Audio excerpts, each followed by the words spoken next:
धियावा के देखी देखी हरसेला मनवा, बहु देखी जीव जरी जाला हो।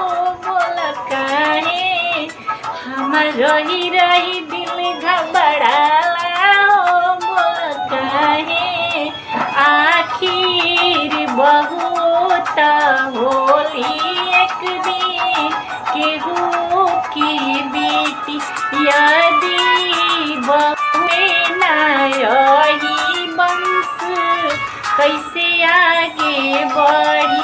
धियावा के देखी देखी खुश होला मनवा, बहु देखी जीव जरी जाला हो। बोल काहे हमर रही रही दिल घबराला हो।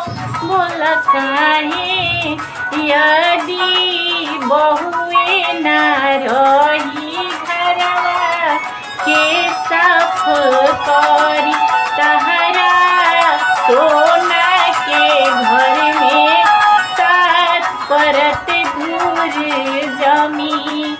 बहियावा के देखी देखी खुश होला मनवा, बहु देखी जीव जरी जाला हो।